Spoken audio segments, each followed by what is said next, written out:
Now, let's turn to the ambitions of today's climate summit and the very real challenges to President Biden's plans.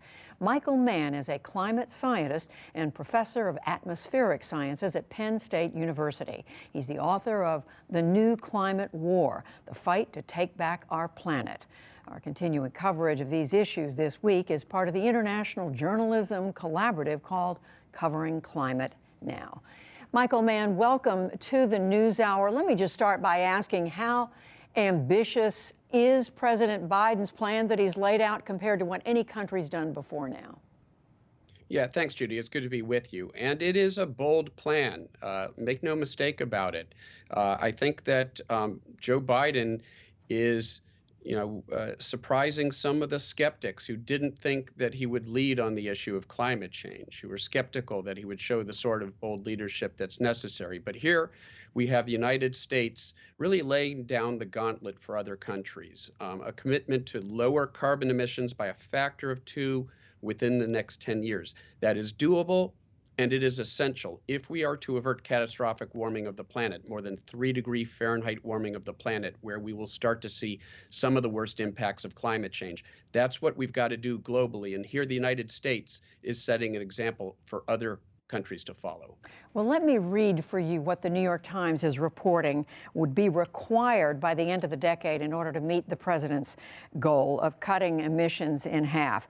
More than half of all new cars and SUVs would need to be powered by electricity, not gasoline. Nearly all coal-fired power plants would need to be shut down. Forests would need to expand, and the number of wind turbines and solar panels would quadruple. Is that realistic? Yeah, well, nothing that's worth doing is easy. And it's certainly a monumental task, but there is quite a bit of research now. Teams from Stanford and the University of California, for example, that have demonstrated that we can get there with existing technology. We don't need a miracle, Bill Gates, who's said that in the past. We have the technology necessary to solve this problem. What we need is the political willpower, and we need the policies. And we've got leadership from the president in terms of executive actions that address the climate crisis. We're also going to need a legislative component. We're going to need climate legislation to make its way through Congress if we are going to meet those commitments. What are going to be the easier pieces of this, and what are the harder pieces?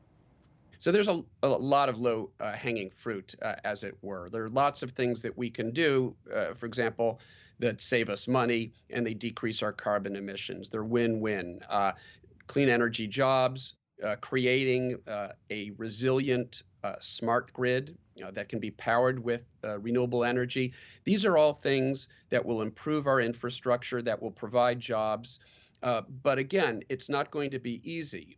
If we are to wean ourselves from coal and natural gas and oil, essentially within a decade, we are going to need policies that incentivize that shift. We need to put a price on carbon. We need to provide massive subsidies for renewable energy. We need to block the development of additional fossil fuel infrastructure. These are all things that the Biden plan supports. But again, we need to codify that in terms of legislation if we're going to accomplish that. Michael Mann, we know this is a global crisis, hence the 40 world leaders participating in today's summit. Tell us, how important is it what other major contributors of emissions like China, like India, how important is it what they do, how much they contribute to dealing with this? Yeah, well, it's essential. We are the world's largest cumulative emitter of carbon pollution. For nearly 2 centuries, we've been producing carbon pollution.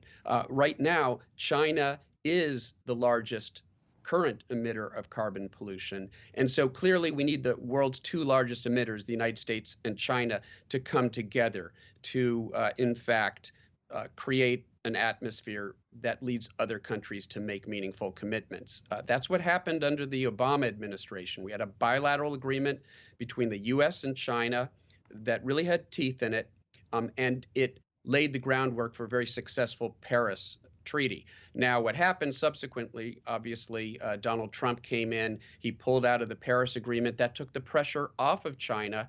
And after having been decommissioning coal-fired power plants, they started building them again. So I think there's reason to be optimistic that now with the U.S. once again demonstrating leadership, reaching a bilateral agreement again just last week with China, that creates an environment where other countries, and in particular some intransigent actors like Australia, Scott Morrison, who really has made fairly feeble commitments thus far, this is going to put more pressure on them. So finally, I mean, you raised something that I do want to ask you about, and that is because of our political process, because we elect a new president who could be of a different party every 4 years, every 8 years, how much could that be a setback to what the United States and the world are trying to do? Yeah, well, you live by the executive action, you die by the executive action, which is to say that anything that one administration does through executive actions, as you say, can be reversed. And that's what we saw with the Trump administration. So much of the progress that had been made under the Obama administration was reversed in just 4 years. And there's all that lost time, that opportunity cost of not having been acting in the meantime. And so, what we need to do, as I said, we need to use those executive actions. And right now, the Biden administration is doing that, but it can only go so far. We need to codify those changes in terms of legislation.